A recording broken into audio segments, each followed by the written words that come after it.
What is going on, everybody? Welcome back to another HnK video game experience. This is Holliwood, and Kleer back again. What's up, man? What's going on, man? Oh, so it has been a while. It's been about a month since we released a podcast, a full up true HnK podcast. And it really doesn't feel like it, but it kind of does because of all the stuff going on here with this hurricane and stuff. I'm broadcasting out of, not technically broadcasting, but we are recording. I am out of Panama City Beach, and Kleer is in Mississippi. Yep. They had a hurricane come through, obviously. So I was getting ready to go into church, and I got a little warning on my phone, hurricane warning, and you're like, okay, great. Looked at it as a Cat 1. Okay, yeah, no big deal. Not even going to put hurricane shutters up. Then as a Cat 2, I was like, yeah, no big deal. And then I was like, well, I was supposed to go right over the top of my house according to every path that exists. And and I was like, well, I'll put some up. And then I looked down as I was putting them up, and I saw that it was a... Actually, no, I saw that it was a... I go to NOAA, National Hurricane Center's website. It's the only one to go to because the news will just sensationalize everything. And it had it as a major hurricane, so Cat 3. Even though it was a low Cat 3, I still put it up. We got a mandatory evacuation, so I hit the road, went to Pensacola, then on into Mississippi, and I was there until Friday night.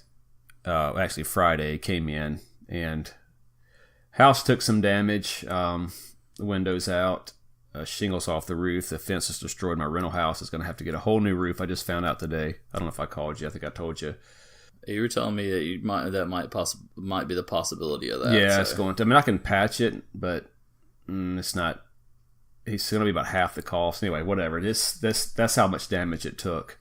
I had to get him out there to tarp it and everything, man. It's just crazy here. The aftermath is really the bad part about the hurricane. Everybody's displaced. You know, it's hard to get gas, hard to get certain foods. Everything's, packed on the highway. People don't have their homes, so they're like angry and just kind of, I don't know, man. It's just crazy. I hope it, we're worried about when school start again. I mean, it's just little things like that you don't really think about. I had a friend of mine that was calling me, and he's like, man, I can deal without the electricity, but without water, man, that is miserable. I said, yeah, I know. Nobody thinks about the water. They always think about electricity going out. Yep. But I remember Katrina hit when I was in Mississippi, and we were all the way up. See, that's what scared me the most with Katrina. We were in Forest, Mississippi. That is the dead center of Mississippi. Katrina hit right on the coast, right between New Orleans and Biloxi or whatever. It hit an actual town called Waveland. That's the town that it actually made landfall in. And Base St. Louis. Yeah, and so those area. And it had to travel. What do you think?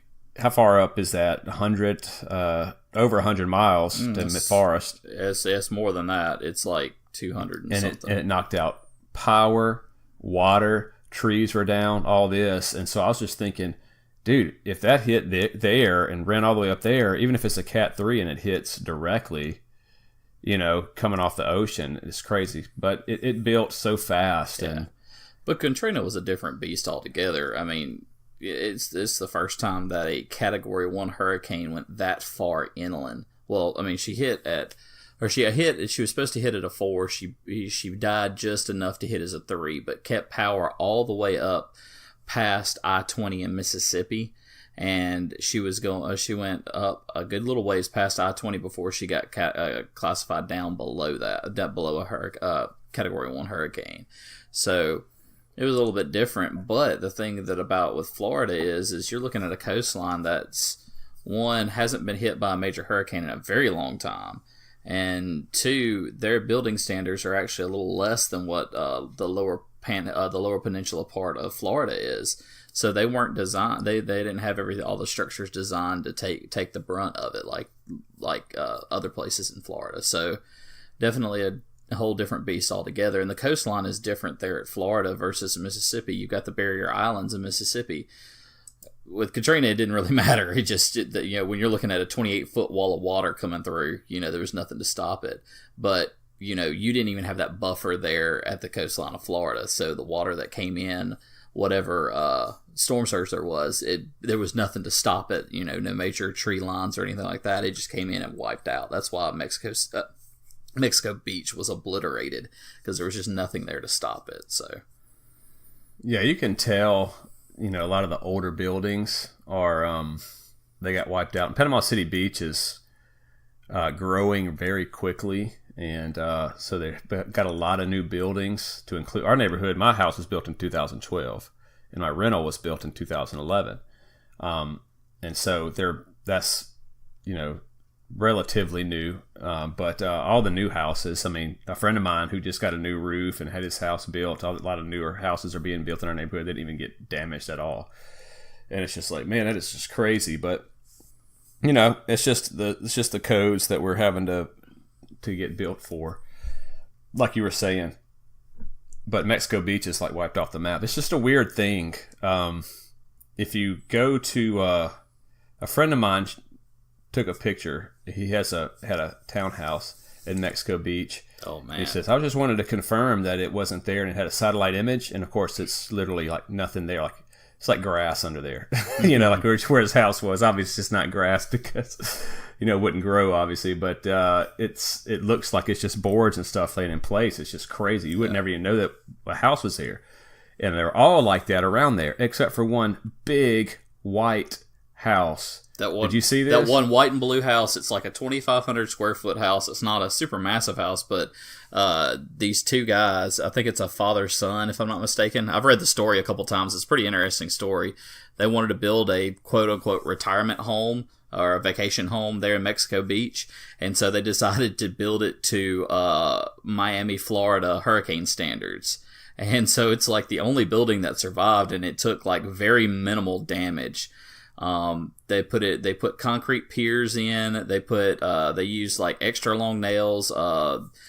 Standard building is 2x4 studs. I think they used 2x8s. I mean, it was crazy. They went like all out to make sure that this thing would be hurricane proof. And if I'm not mistaken, it was built to withstand upwards of 171 mile an hour winds.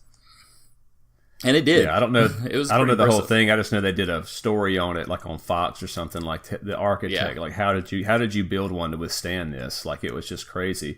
So they were trying to deep into the whole story about, you know, how this thing is built. But it's really cool. You can see it.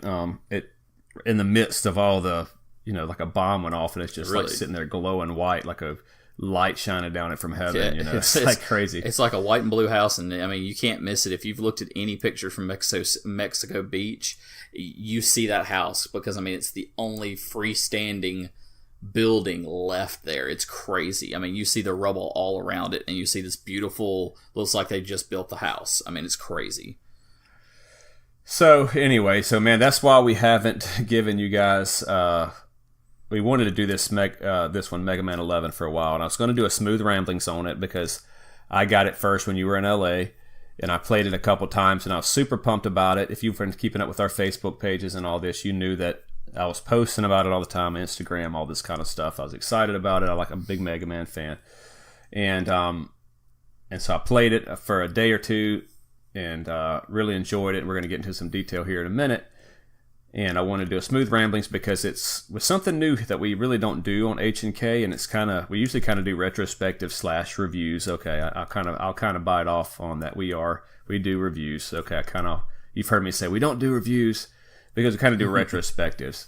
And the reason I say that is because if I was going to give a full up review, man, I just really want to make sure, I kind of go off the top of my head on a lot of these older games. Mega Man 11 is a new game. So it's a little bit different. We've never done one of these before. Besides with Destiny 2 Sucks. That was the that was the 5th podcast we ever did. That was, I guess that was a new game. So it's Destiny 1, but it's a year old. Yeah. But anyway, I wanted to do it to see, to help new people find the podcast and stuff, because that's kind of how you grow, is if you release, you kind of stay on top of the new hotness and whatnot. But I mean, that's why I wanted to do it. But anyway, you didn't play it until you got it in LA. Got it in LA. Started playing it. Yep. Hurricane hit, and so here we are. Hey, let's just do one for an HnK. Exactly. And so, like, I decided that's why I decided to make sure that I got my Clearfire Goes to Hollywood one out. So if you haven't listened to that one, go out and listen to it. It's just about my adventure to different game stores there in LA and a little bit of my traveling setup that I have for gaming. So check it out. It's a quick little hit, but definitely give it a listen if you're into wanting to hear what game stores are and the gaming environment out in LA. Cool. Yeah, I listened to about 10 minutes of it. It's all I've gotten to listen to it now, and every day is a new day here, man. I mean, it's just always busy, as you can imagine. And I'm glad I get to do this podcast, man, just to kind of relax and just get my mind off of all this stuff going on right now. Yeah, definitely. So, for all you guys that are listening that have not liked the Facebook page, I recommend you do, because we are going to start a contest. Not this one. Not this podcast, but maybe the next one or the next one. I don't know. But we've been really kind of mulling over this contest. And it's going to be for people who have liked the Facebook page. So if you've liked the Facebook page, it's going to be kind of an ongoing contest. Yep. Then you are automatically entered into it. The catch is, of course, you're going to have to listen to the podcast, and when we call your name, you're going to have to contact us. But we'll give you all the details with all that kind of stuff. So even though there's, what are we at now, 697 likes, I guarantee you, of some of the names we call, we're not going to get contacted. And it's kind of a race. It's kind of the first one to contact us. But again, we'll get into the details with it. Well, and also, later. too, you have to like the page. If you're following it, it's not going to count. You have to like it, because we have like 708 followers, I think. But we're going to go through our likes, and we're going to put you in a list and just listen into the podcast. That's what it's going to take. Yep. And so we'll do we'll give you the details after the next one. We kind of we've kind of brainstormed it once. We think we got a good thing going, but we'll just reattack that once it calms down here a little bit. But anyway, Mega Man 11. That's what we're going to talk about today. We both have it on the Switch. Yep. That's what we wanted to get it on. Nintendo fans grew up with Mega Man on Nintendo, and we'll get into that here in a minute after we got some news. Do you have any news? Yeah. You want to talk about? So, okay. So the fantastic thing that I saw today, and it really makes me upset, is Days Gone has been delayed again. So we're looking at another 2-month delay. They're pushing it back from February to April. And it's like, why do you keep on delaying this game? You know, this had so much promise. It's the zombie apocalypse type game where you're basically trying to survive.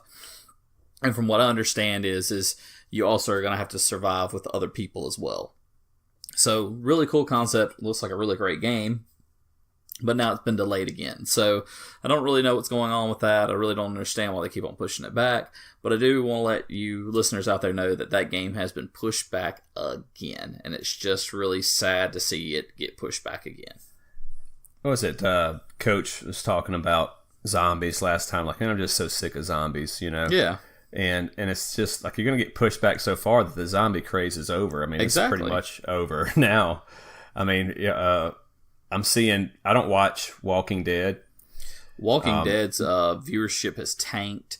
The past 2 seasons were its worst ever.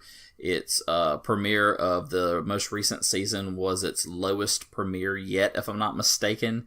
And viewership is on the major decline. They're even getting rid of their main character, Rick Grimes, in this season. So you're looking at a huge turnover there, and they're doing it pretty much based on the fact that they're losing viewership. I mean, you've got a big following there for the character Daryl, which, I mean, I got to give the guy credit. He's made that character his own. He definitely wasn't a part of the comics, and so it's been something new, different for the show versus the comics. But you got to look at the comics. The comics have been going on for, if I'm not mistaken, about 13 years. I'm just doing that off the top of my head from what I remember seeing just recently. So you're looking at a 13-year comic and what is it, about an 8-9 year TV show now? and Probably. and they're not following the comic, and so that creates in my opinion that creates an issue, but especially when you're basing your entire show off that comic and it's only that one source. So when you're looking at that and you don't follow it closely, or at least loosely enough to where it can be recognized, then you have issues. I mean, they've killed off characters in the show that are still alive in the comic, and vice versa. There's tons of characters that have been in the show that haven't been in the comic. There's been just whole different types of twists and everything, which I get it from the show's perspective. You're trying to make it fresh and new, but when you have something so that's as good as that comic, because it's a really great and I shouldn't call it a comic because it's more of a graphic novel because it really is. It's more of a graphic novel than a comic. And yes, there are different and there are differences between the two. But so it's just one of those things where if you don't grab main parts of that comic and put it into your keep on laughing. I'm sorry, man. The comic. I mean, it's like I never read the comic. All right. Yeah. Here's my problem with Walking Dead. It's really simple.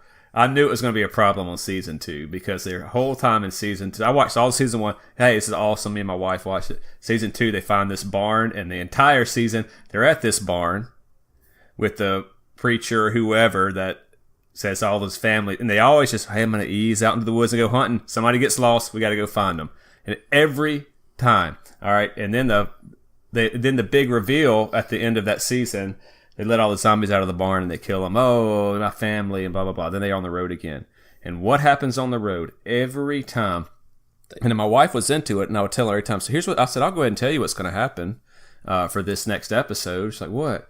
Hey, they're going to go down the road. They're going to run into somebody. They're not going to know if they're the person that the stranger is friend or foe. He's going to act friendly, take them to a village, and the village is going to turn on them, and then they escape. It does it every single episode, and it's been going on for 8 seasons or something. Dude, it's over. I mean, there's nothing else new. It happens every time. And I would jump into one, while she's watching it, and I would just jump into one and say, okay, let me just check it out. And the exact same thing that I just said happened again. So it's no surprise that it's gone. I mean, I don't understand how these shows work. I mean, they don't know if the show's going to be popular or not. So they do veer off comics. So they do veer off the standard storyline, maybe to the detriment in the long run of TV. If you look at something like Breaking Bad, which had a definite beginning and end, and they knew it the whole time. Mm-hmm. And now when he does Better Call Saul, which is a mediocre show, but for some reason keeps my attention because I trust the writing. Trust the writers. It's a mediocre show, but it's steady in ratings. It's keeping its ratings, right? Because that's my point. You have a beginning and an end to a TV show. Maybe it's better because now your viewers trust you. Versus, hey, we need to draw this thing out while we still got viewers, like Lost and all this, where they had no idea what was going on. Lost definitely was definitely another show that went further on than what it should have.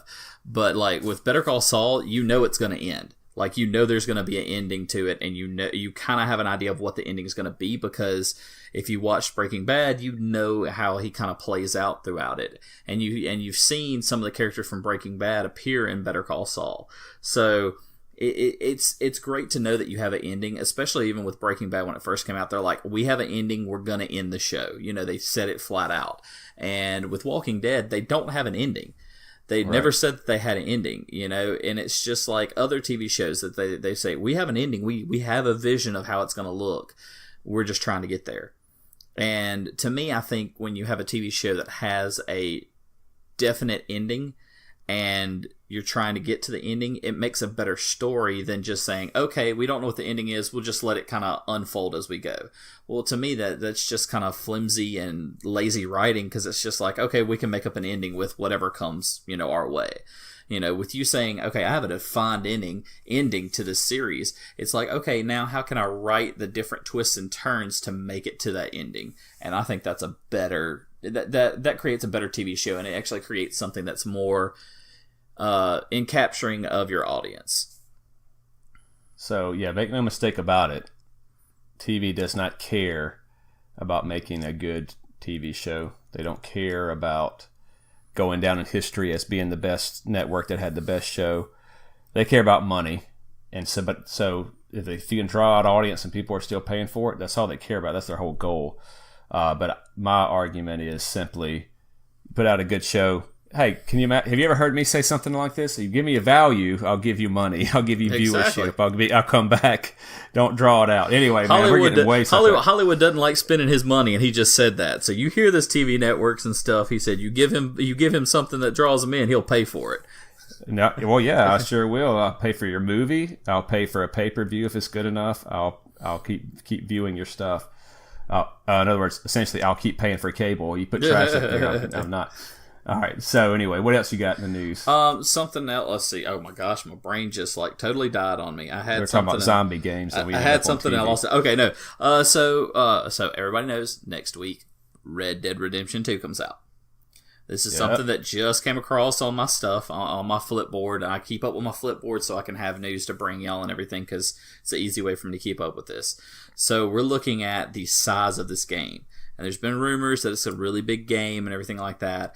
Right now, they're saying that for PS4, you're looking at a 99 gig install. Oh my gosh, disc install. Same thing for the digital.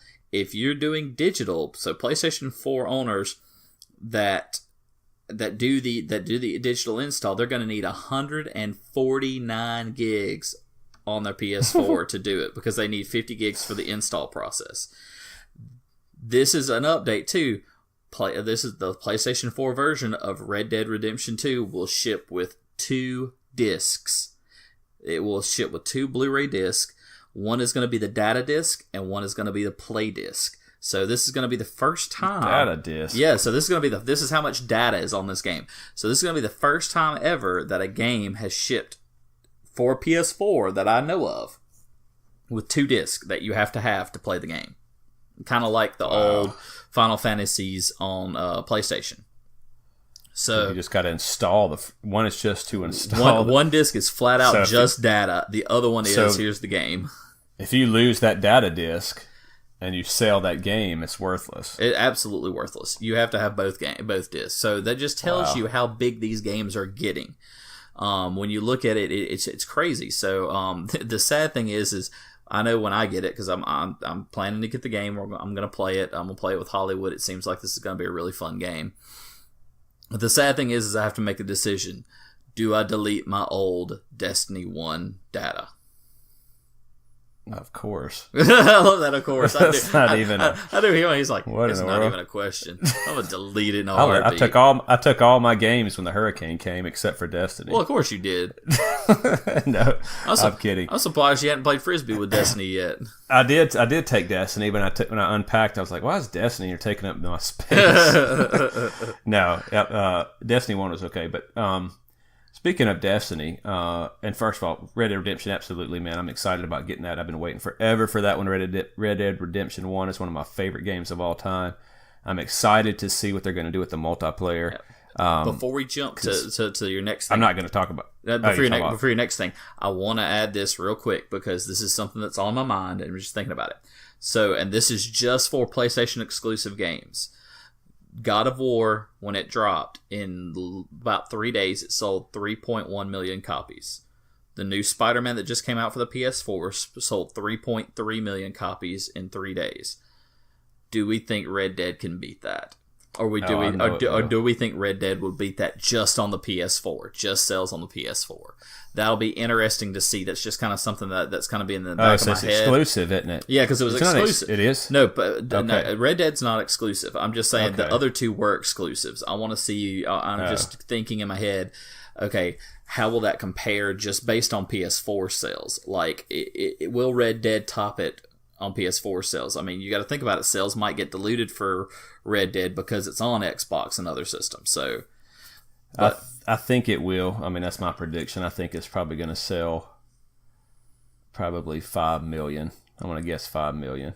How soon though? So within 3 days or whatever. 5 million within 3 days. It comes out on the 26th. Is that It's a Friday. It's a Friday, so it falls over a weekend. So it'll be a weekend. It'll be a buying weekend, which is good. Yeah. I'm going to still stick with 5. I think it's going to sell just on the PS4 alone about 4.2 million. That's my guess in 3 days. Yeah, because I've heard how hotly anticipated this game's been. I mean, they've been waited over 8 years for this follow up. I don't have the exact kind of thumb on the pulse of the demand for it as I would like a GTA 6. I mean, or something like that. GTA 6. But I know I love it. I'm going to break real optimistic because GTA 6 will break all sales records. I'm sorry, but I would say 10 million for GTA 6. GTA 6 is going to break all sales records. There's no doubt about it. So hopefully once Red Dead comes out, we'll start hearing tricklings and inklings of GTA 6 because GTA 5's been out for how long now? 5 years. Yeah, so 5 years.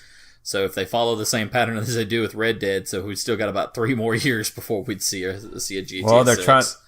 Yeah, and see that's just some value, man. I mean, you're talking, ridiculous amount of gigs. I mean, it's the way it looks, and the story's going to be there, and also the multiplayer. I'm just, they're still supporting GTA 5's multiplayer. Yeah, I'm really excited to see what they're going to do. Probably have poker, horse racing. Obviously some type of shootout mechanic. They plan to have a lot with it from what I've heard. So you're going to be able to have hangouts. Bank robbery, train robberies, and stuff like that. So it's going to be all kinds of fun stuff with it. So Red Dead's going to be a massive game. Be prepared. We will talk about it on the podcast eventually. So be prepared to listen to that, guys. I saw that they were giving Destiny away pretty much now. Yes. So Destiny 2 was the free game for the last month, and then it's like 30% off for Forsaken. They're trying to get people back, and I can't say that it breaks my heart that that's happening. I'm happy that people are waking up to this deal. Have you heard the even newer news on that? No, if it's Destiny, I don't know. So if you get Forsaken, or you have Forsaken and you don't have any of the past stuff, you get everything for free. Like they're giving away they're giving away the season pass that they had for free. So if you go buy Forsaken, like say you only want to have Forsaken right now, you go buy Forsaken, you get everything for that. Do you happen to know their player counts, or they're keeping that? I'm not even keeping up with player counts anymore. I mean, I will say this: got the game pulled up right now. I was playing it earlier.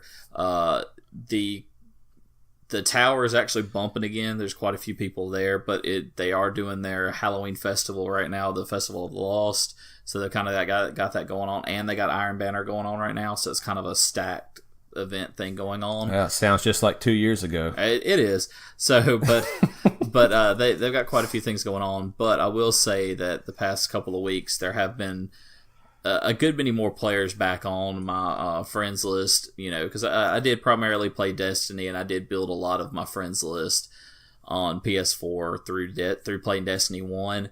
I will say a lot of those players have come back to it. Holliwood is excluded from that because, of course, he has thrown away his disc. He burned it, lit it on fire, and fed it to the dogs. I got some money out of it. I got something out of it. He got 50 cents out of it. That's all about it. I turned it in before it went back. Before it dropped, yeah. Before everybody was onto it. Well, I mean, you can now get Destiny 2. Like Walmart sells it for $9.99. You can get it at other places for probably even cheaper than that.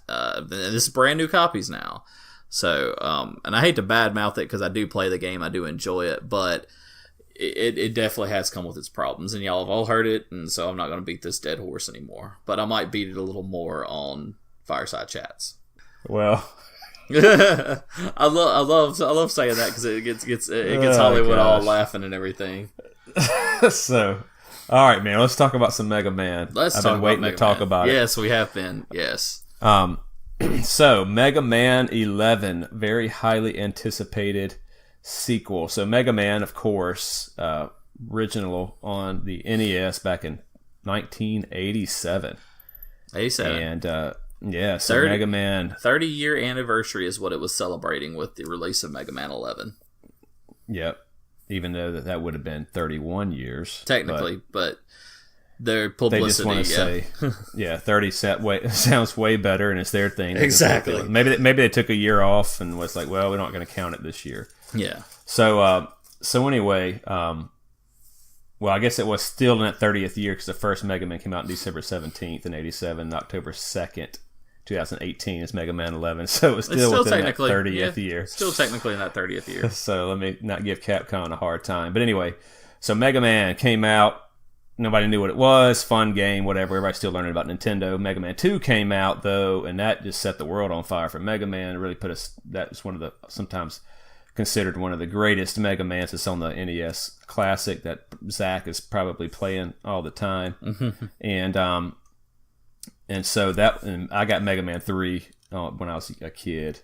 I never got 4. I actually got 5 now. I got it in a bundle. Yep. 5 and 6 are pretty expensive. Especially 5. 5's kind of rare for whatever reason. 8 or 7 and 8 came out on the PlayStation. No. I mean, sorry, the Super Nintendo. 7 came out on the Super Nintendo, and 8 came out on the PlayStation. I think. I'm guessing. I can't remember. Anyway, 9 and 10. Yeah, 8 came out in 96, so it'd be on PlayStation. 95, Super Nintendo. 8. It's going to be on PlayStation. I remember the thing. I didn't say it, but anyway, I remember I had 8 at a time, and that was after we played Mega Man X. And Mega Man X for me is the best Mega Man ever, even after playing 11. Yes, and 11 is great, but not as good as X. No, X put the Mega Man series into a whole different category there when it did X. I want to say Mega Man X3, if I'm not mistaken. If you get the cart on Super Nintendo, you're gonna pay like close to $200 for it. It's either $150 or $200. I saw it at World 8 Video Games, place I went to in LA. You can hear it in my fireside chat. I'm gonna promote that a little more. But they had it there, and if I'm not mistaken, it was either $150 or $200, and then Mega Man X4, I think, was up there in price as well. So the X series of Mega Man definitely put a new twist on it. But I really did like this 11. This 11 was fun, and it put a new interesting twist to me on the Mega Man series. And I guess we're jumping into it now. Well, so X, though, I just wanted to say, the reason I got into X is because I did get 8, like I was saying, on PS1, and I went back and tried to play 8, and I just I thought, everybody thought X was 10 for a long time because nobody knew what the numbers we were on. But anyway, so just kind of catch everybody up. Mega Man 9 came out in 2008 on the Xbox 360. I think it was probably on the PS3 as well. Mega Man 10 in 2010. And those were Mega Man 9 and 10 went back to the very beginning, like the 8-bit. It was like almost brutally tough. And everybody was happy about it, and it was cool. And I got it. I think I got both of them. But it's very difficult. So I never finished them, but I don't know. I just couldn't get into them that much. It's tough. I mean, which we'll talk about here on 11. So 11 is the first one to kind of introduce. There's a bit of, just so everybody knows, there's always different ones too. Mega Man Zero, Mega Man ZX, Mega Man Maverick Hunter, Network, Extreme. I mean, it's all kind of weird. They got tons. It's legacy collections. Exactly. So, I mean, it's kind of like Mega Man. Mega Man is, of course, if it's a Capcom game, it's kind of like with Monster Hunter for Capcom. It's really big over in Japan. They have a lot of things with it over there. So if you go to Japan, you're definitely going to see a lot more Mega Man stuff there than here. We're more on the basic sides. But something that I do like about Mega Man 11. It still feels like an old Mega Man. It still feels like a Nintendo Mega Man. That was what was pretty cool with it. But it features a graphic style that they call 2.5D versus 2D or 3D. It's still the side scroller like the Mega Mans, but it has depth and detail to it. So it's pretty neat. They kind of do 3D polygon characters in 2D environments. So it's really kind of neat, but it also kind of messes with your head a little bit. And we'll talk about that in one of the boards that I fought. I thought the graphics were amazing. First of all, the game's $30. That kind of surprised me. I thought it was going to be a full price me game. too. And when I got it at, because I hadn't even looked at the price of it yet. And when I got it in LA, I called you and I was like, "Hey, I got it for a super cheap price." She's like, "Oh yeah, you only saved like $3." Yeah, you're like $28. You kept emphasizing it, and I was like, "That's cool. I guess you saved about 7% on it or whatever. Yeah, I'm like, and then when you told me it was like only a $30 game, I was like, are you sure? You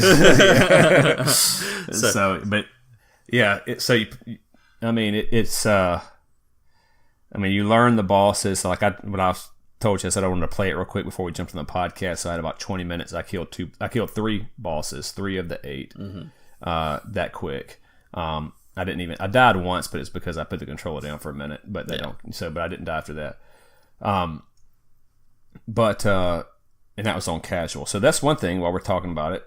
So the graphics are cool. Check out the pictures of it. The way that he shoots the gun and the explosions look amazing. Yes. He's got the slide. I was a little disappointed that he didn't do the wall grapple, but yeah, I'm a little disappointed at that too. Especially the Mega Man X. Especially on some of the other boards too, because I felt like I needed that really bad on some of the other boards. Yeah. So this one introduces, I guess, for modern audiences that may not have played Mega Man. This one has a difficulty setting, and I think that one of them has had it before, that it was a hard mode and a normal mode. I thought it was an NES one, and I can't remember exactly. I actually want to say Mega Man 2 for some reason. I don't know, maybe it was. But anyway, this one has 4, so it has a newcomer, casual, is it normal? I think it's normal. And then, is it hard or something else? I think it's hard. Give me a second. I can actually spin the game up real quick and tell you. Got it sitting right over here. So what that does is it lets you take a little bit less damage, which is great, but it also will let you. The big one for me is when you die, because you're gonna die. It doesn't matter how good a gamer you are gonna die at first. It's Mega Man. It's a memory game to some degree. It really but is. It starts you back further in the harder it is or whatever. Like, I think the older games had like 2 checkpoints. You at the beginning, you get the halfway point, you die, you're going to go back to the halfway point if you pass it while you're playing, of course. And so it started doing that to me on the normal setting. I finished it on casual pretty easily. It wasn't difficult, too bad. And there's some parts that I think that's one of my gripes about the game we'll get into. But the hard difficulty, I finished the bosses, or excuse me, normal difficulty, I finished all the bosses. I'm on the first Dr. Wily stage, and it's difficult. I played it for like 2 or 3 times and kept getting killed, and I was just like, dude, I'm turning it off for a little bit because it starts to get frustrating. Oh, it's very frustrating. So the difficulty levels are newcomer, casual, normal, and superhero. Superhero. Yeah, I knew it wasn't hard. It's something else. So superhero. There's all kind of cool mechanics that this one does that I forget about all the time. So this one introduces the double gear system. Mm-hmm. It didn't introduce, but it incorporates the one where you get the screws and you can go buy stuff from Dr. Light, and it really helps you out. And it doesn't feel like you're cheating or anything when you buy all these cool power ups and all this kind of stuff. It fits in the game very well. They did that good. I always forget to go buy stuff after a stage. I did too. Play it the old school way. And I forget, for the longest time, I forgot about the double gear thing. And then this is how you do it. That's why it's just so difficult. If you don't utilize the double gear system from the beginning, you're gonna hate yourself, because once you figure out, if I use the double gear system, this board actually is not that bad. Then it's like, okay, there you go. But the whole buying system, I totally forgot about it too until I hit Dr. Wily's stage area, and then I was like, hey, can't I buy energy tanks? Oh, that's right, I can go buy energy tanks and have energy tanks as I play through. And so it's like, oh my gosh, this game is not as bad as I thought if I have energy tanks. So you can buy energy tanks, you can buy weapon recharge tanks, you can also buy a mega tank, which will refill your energy and your weapon, one time. So, and you can carry 9 of the energy tanks and 9 of the weapon tanks. So it's like you can carry tons of them, and those screws drop all the time. At least they were for me. So it's like they do on a casual. Normal, they slow down a lot. Do they? Okay, I didn't do it on normal because I was like, I need to play through for the game and have fun with it. I'm gonna go back and play it again because I did enjoy it, and I definitely liked the ending, the final areas, the Dr. Wily stage. So yeah, you can buy stuff that you don't slip on ice. You can buy upgrades that allow your Mega Buster to be a little bit, the bullets to be a little bit bigger so they hit targets you can buy. When you charge up, it'll make it automatically charge up. You'll make it where your guy doesn't flinch as bad when he fires it. Little things like that. There's a whole bunch of different ones. So speaking of the double gear system, I wanted to make sure we kind of clarify what that is so people that hadn't played it. But by the way, there's going to be we're not going to spoil any bosses or anything for you in terms of Dr. Wily's stage or anything. You'll see who the bosses are, obviously, when you just turn the game on. So just talking about them shouldn't spoil anything. But anyway, double gear system. So there's 2 mechanics, actually 3 to it. One, it slows down time if you push the right little RZ, and it'll slow down time, and then it's a little meter that keeps ticking up, and then once it hits, it's actually the right burn your guy. It's actually the right bumper. RB, yeah, the RZ, not RZ. Yeah, the RZ changes your weapons. Yeah, RB. LB is also another override thing. It makes your Mega Buster more stronger. I didn't never use that one hardly. I just used the slow time one. I used the stronger one, but I'll tell you when I used it later.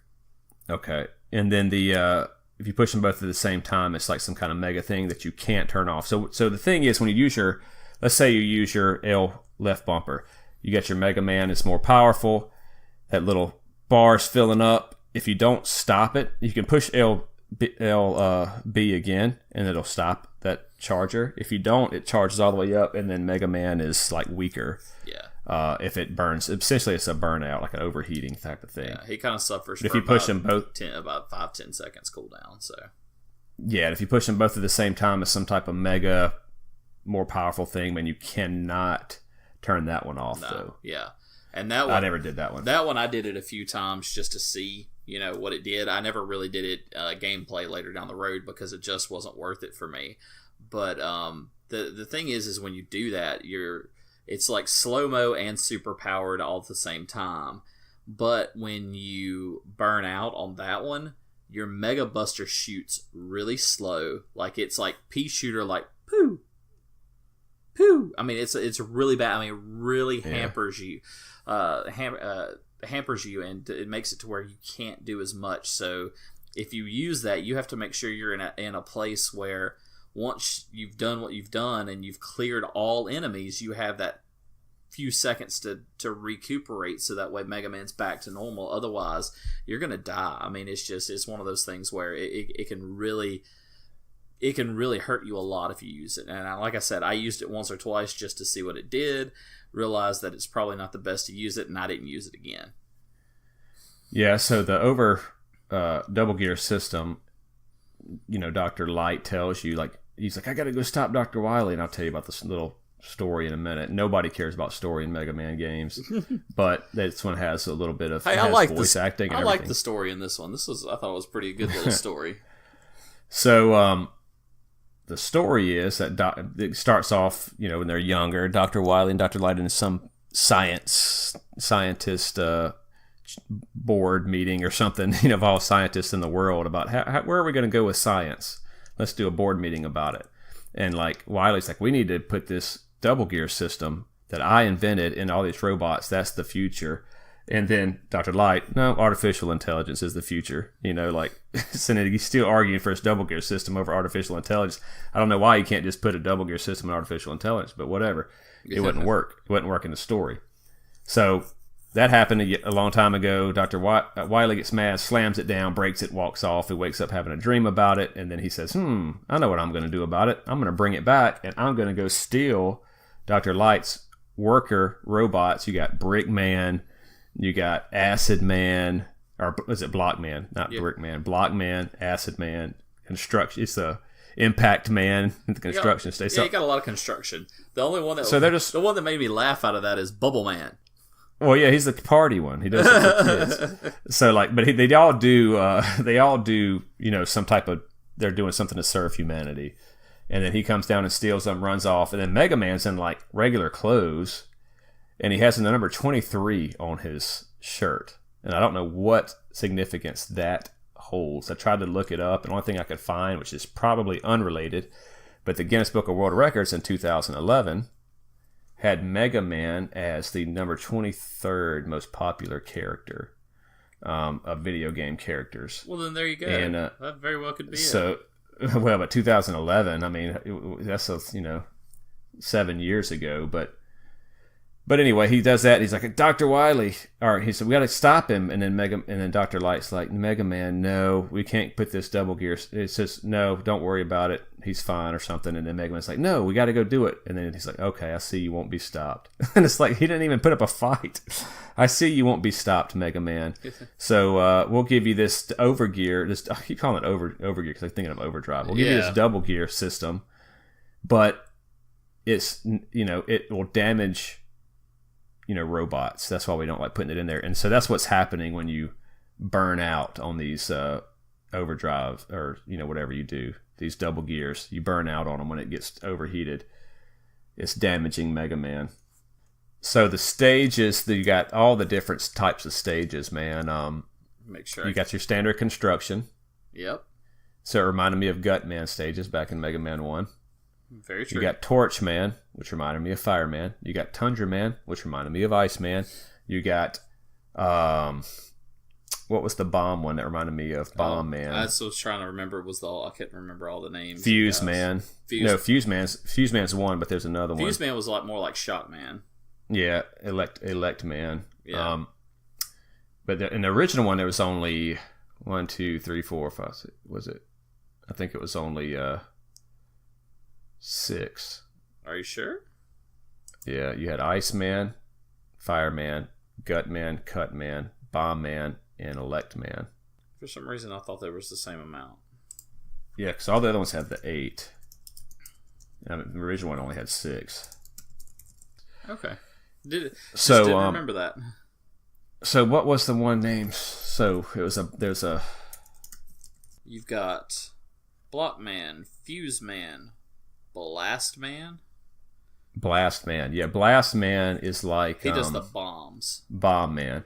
So they kind of went back to that kind of thing. Block Man is one that obviously they got 8 bosses here. So there's going to be a couple that don't match up, like like you said, the Balloon Man. Yeah. And Balloon Man was fun to kill once you know his weakness. Yeah, he was real fun to kill because I was like, God, finally got through the stage. Let's kill this man. So the first time I played that, speaking of that balloon one, it's one of those where it's got little balloons that bounce you around, and you have to take these timed jumps only when you're at your highest. You'll bounce, boing, yes. boing, and you got to push A at the perfect time. I hate those, but I figured it out. If you just hold A down, he does the high jump. And once I figured that out, it was way easier. Really? Yep, just hold it down. He'll always do a high jump. So they fixed that. Yeah, the first time, oh my gosh, I was like, this is a nightmare stage. It was such a nightmare stage because it's like you have to. It's like so if you've ever heard about the padded room in insane asylums, it's kind of like that because it's just this bouncy padded thing that you can bounce off of like all the walls, and you have to use them to get up to get up the stage. And I'm like, why would you do something like that? It was just like, it felt like it was a pure evil stage, and it just drove me insane. And I even sent to Holliwood, I was like, I hate Bubble Man stage. I will never play this again. Now, granted, I'll probably go back and play it, but oh my gosh, it was just such a terrible stage. I mean, that's so tough. Yeah, once you learn that, it's a lot easier. And that's one of the easier stages, believe it or not. Now that you know how to do that, just hold it down. You'll see what I'm talking about once you hold it down and do it. So here's one of the gripes. Since while we're talking about the stages, I'll go ahead and get into this. So Mega Man, obviously, it's going to be difficult, but there's a handful of times, and this is it seems to be the common theme here, that you will want to throw the controller through the TV because you're going through the stage and you're doing it fine, and then you get to a brick wall in the stage. There's a handful of stages. I'm thinking of one right now. It's Torch Man's. Oh, yes. I know what you're talking about. So there's a thing. They love to do insta-death in these type of games with spikes or whatever, and they'll have several times they'll have, in this case, fire or something, a big wall following you got to move through quickly. You can't let it catch up with you, and you're having to dive and or slide and jump and shoot stuff out perfectly. If you get hit one time, it holds you up. It's over. Even if you use your overdrive, and you got to use your overdrive. You have. I guess to. you don't have to, but it's a lot easier. But anyway, you get there, and especially when you play it on normal. So there's three. The first time the fire chases you, it's not that bad. Second time, it's a little bit harder. The third time is impossible to do unless you know the pattern. Yep. And I don't like games like that. I don't like that aspect of games. I don't like to say that. I mean, Mega Man's to be expected. It gets a pass, but it's just like a brick wall, and you're like, it's not something that I just got it. Like, I'm under attack here. As games are getting harder, if I can just stay on top of these enemies, I can get through it. It's not like that. Like one time on Acid Man stage, you're traveling around and you go underwater, and there's kind of current pushing you toward these spike blocks. And there's one spot where you have to jump a perfect jump. It's just a top wall, the whole ceiling is spikes and the ground is spikes, and you have to jump. Yeah, I remember that. If you jump too high, you get hit. If you jump too low, you get hit. It has to be a perfect timed pressurized jump across. In casual, they put a little monster there or whatever that you can get hit and be invincible and kind of go to the spikes and then jump. That's all you have to do. But in normal, it does not do that. You have to try to make that jump, and it is very, very difficult to do. They didn't give you any training before or anything like that. And so you'll go off through the whole stage with 9 guys or something. Let's just say you got all your men, hadn't died at all. You've been doing great. You've been fast reflexes, kind of feeling out how the stage moving. Your fast twitch muscles are rocking. But then you get here, and if you don't know how to push that jump exactly perfect, you can die 9 times and start the whole stage over. I don't like that, man. I think that's a little bit of a foul. It's about two or at least those two, Torch and that one, and there's plenty more, and I can't remember the other ones offhand, and I can't remember which one. I think there's one more big one like that. You had Torch, Blockman had one. Blockman was, once you kind of learn Blockman's, it's a little bit easier. I mean, obviously, if you learn them, they're all easier. But Blockman was what was a little frustrating was with his is basically Blockman's kind of the introductory first character to play, and you get in there and you have this happen, and it's like no tutorial, okay, no nothing. It's just like survive. And you've probably heard me gripe about games before that give you no tutorial and just kind of throw you off in the mix.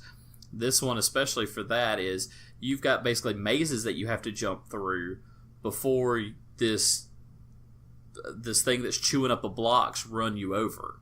I mean, it's crazy, and it took me a second to finally get it figured out. And once I figured out if I go through it fast enough, I can go through it fast enough and not have another one of those mazes drop down in front of me, and I don't have to deal with it. So once you figure that out, that's fine. But it's like that first time, you're like, oh my gosh, I was like, this is just crazy. And I think that would have been a perfect board for them to say, okay, this is how you use the gear, the double gear system. It would have been a great thing to say, hey, try double gear right here. Now, it doesn't even have to say which one to use. It could just say, blink or something. And I think that would have been a great way to kind of introduce that. But Mega Man's known for not having that introductory. It's just throwing you in there. Here you go kill stuff. Well, the problem for me is like I was talking about with that spikes and that wall later on when you play it on normal, which is the way that the Mega Man is supposed to be played. Is that it's you got to push it just right. There's no matter how good you are at the game, it's just trial and error. You have to just try it and see, was this the right push or whatever. And the flame, there's that's coming after you on Torchman. There's tents that you have to go either the top tent or the bottom tent, and there's no way to know until you've shot it and try to figure it out. And you go, okay, now go top, bottom, whatever it is. So it's trial and error, but that's fine. But when you error, it punishes you so bad because you got to go all the way back, and now I got to play through all of this again just to get to that exact point. I've never had a problem getting there. And I got to go through all this again just to get here and fail again to give it another try, So that's the one thing that I didn't like, and it's just, if you played it, it's just blatant. Like dude, it's all of a sudden insanely hard. It's not like, okay, it's ramping up difficulty, and it tries to, but it's still not that difficult. And then, bam, you better figure it out right now, or you're dead, and you're going to do all this over again, and then you get another chance to try to figure it out. Mega Man's just that. I mean, but Mega Man's always been notorious about punishing you for failing. I mean, that's been Mega Man's MO, and so I kind of expected that. But God, it's just so frustrating. I just don't remember him hitting a brick wall like that. I remember kind of struggling through the whole stage. Mega Man X for one. You know, we never had those issues with that one. You know, yeah, we had some struggles, and we were like all excited every time we beat another board and got to another stage and unlocked a code. But we never had like, oh my God, we can't beat this board. This is ridiculous. You know, we never had the walk away, put the controller down for 4 months and not play the game again. Because I'm telling you, there's a couple times it's just like, I'm just not going to finish this game. I know I need to finish it for the podcast, but I'm just not going to finish it because it's just too frustrating. But yeah, I've never experienced a Mega Man that's had those kind of just, okay, you're going through the stage, everything's going great, and then all of a sudden, bam! It's just instant. You're just like, oh my gosh, what's going on? So, well, one other gripe I have, and these are minor gripes, but they will still frustrate you. So I love the way that they did. This is not a gripe. This is a good thing, but it turns into a gripe. X. So you can change your weapons 3 ways. The LT, or so right trigger, left trigger, or LZ or RZ or whatever they call it on Nintendo, and you can scroll through that way, which is fine. Or you can push the right analog stick and it'll pull up basically a wheel, so to speak, and then you just put the direction to whatever one you want. It's just real quick change, so you don't have to scroll through. Or you can just do the traditional way, push start, and then pick the weapon. And if you push, so Y is shoot, B is jump. X, I like the way they did that. Rush, you used to have to pick separately, but now they've made it to where you push X, and then you rush, the dog drops down, you can do the spring, and eventually you'll get rush jet with your A that you can do, and that's all good. But man, this is another common complaint. I mean, I really got frustrated trying to fight. I'm not going to spoil the boss, but the first boss in Wily stage is like my nemesis boss of all video games, and it's he is my number one menacing boss. Yes, it was such a pain. God, that thing was so difficult. And so I'm trying to hit him. I said, I bet I know what his weakness is, because it's the slowest moving weapon they have. And so you try to shoot it, and I jump up, I have it charged up, boop, and I accidentally push X because my thumb can cover the entire Joy-Con, you know. And so you're pushing the wrong button, or you accidentally hit that right stick, and it changes, and you lose your charge. And it's a twitch-based game. I mean, it's got to be pinpoint, precise, timed perfectly. And I push X or something, and Rush drops down. I'm like, dude, because I just tried to shoot, jump shoot real quick, and I pushed X too, and it's just the buttons are too small for an adult on a Switch. It won't happen with a Pro controller if you got that, or obviously if you play it on PlayStation or Xbox or something. That's the only thing. I wanted to play it on Switch so I could have it. Obviously, that is a good game to pick up and put down. You can. Play it in the den or something while you're waiting, for whatever. And so it's good to have that to be mobile. But man, those buttons are small. They're too small. And so you bring up a valid point too, something that makes me mad about it. So like, if you're playing the game and say you select one of your special weapons that you've gotten from beating a boss, and you're having to use it through a stage, and you're like, hey, I need to call Rush so I can spring up and get up get up to a higher point. Well, when you press X, it takes you out of the old weapon, brings in Rush, and now you're back to your Buster. So if you have to move quickly for any reason and you need that weapon back, which I've found several times that I had to have it, you now have to go back through the system to get that weapon back, to reinitialize that weapon, to reinstall that weapon. And so that to me is a little bit of a gripe, because it's like, okay, well, I should be able to call Rush anyway because it's part of my arsenal. I should be able to call Rush and still stay in the same weapon that I was in before I called Rush.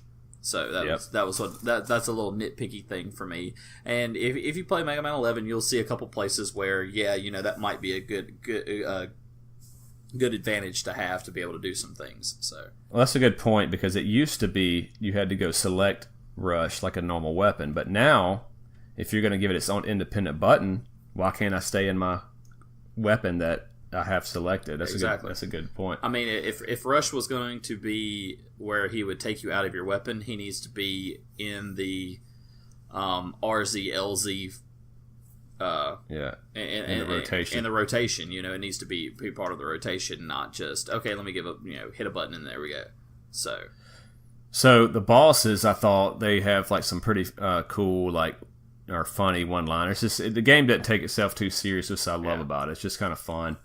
The bosses themselves, I thought were pretty, manageable for sure. There's a couple of them, like Fuse Man he's just all over the place. Yeah. Once you learn his weakness, and this is what I like about Mega Man. It's like you look so I'm not going to tell you the order or anything, but here's the way that my mind thinks. Okay. So, Blockman came out with a demo, so I'm going to assume that's the first boss. Okay, so that's what I went through first, and then I look at all the names. Okay, Acid Man, Impact Man. Okay, Impact Man is probably not going to be weak to Blockman stuff because he breaks blocks, right? Yep. If anything, Impact Man should be, the weakness to Blockman, but he's probably going to be so you see what I'm saying? Okay, Iceman is probably obviously weak to fire or vice versa. So this one I think does a decent job of just kind of looking and really kind of thinking about it and go, I wonder what their weakness is. It really did. And so as long as you pay attention to when you go into the boss battles and how they utilize their weapons, and when you see the utilization of their weapon, you can go, okay, that could be effective against that guy, that boss over there. And so it's a really good balance. And I started off on Blockman as well. Also found out there's several patterns to it. I actually found some different patterns to do it. You can actually start on a couple other ones that kind of have like an introductory kind of step to it, but it's funny because the first kind of introductory boss, Blockman, is like one of the harder boards to me because it was like that pattern board where you're having to jump and everything and have the thing chasing you. It was just crazy. And then like some of the boards that you play later on, they're a lot easier than that. So it's kind of like, okay, let's throw out the hard stuff to you. Now here's your breather. Now you can play this board. So yeah, and Mega Man has always been you can go look at the boss pattern. The boss order if you want to, but part of the fun, I never looked up the boss order because that's part of the fun to me, and it's such a especially on casual. I mean, you can get through them all pretty easy, and I figured it out with it was very reasonable within time, so it's not like it's too difficult, but so that's kind of cool. I like the way they did that. Some of the old school bosses, I mean, you're talking about Meteor Man, Thunder. So this is so what am I looking at here before I start to doing this? Well, while you're looking at that, something that I do want to add in is something that I loved about it is it still has some of the old school music. Like when you win and all that, it's still some of the same old school sounds. It's just beefed up on better graphics, better what am I saying? Sound cards and things like that, so it sounds better and everything, but it was really nice because it still has that classic feel to it, so that was a really good thing that they left in there. So like what I was talking about with the Blockman and Impact Man, we can tell which one do you think's weak against who and blah blah blah.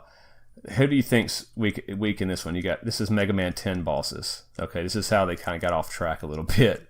Blade Man, Solar Man, Sheep Man, Chill Man, Commando Man, Nitro Man, Strike Man, and Pump Man. I mean, you can't look at it and go, okay, maybe Blade Man can shear Sheep Man. Yeah, that's what I was thinking too.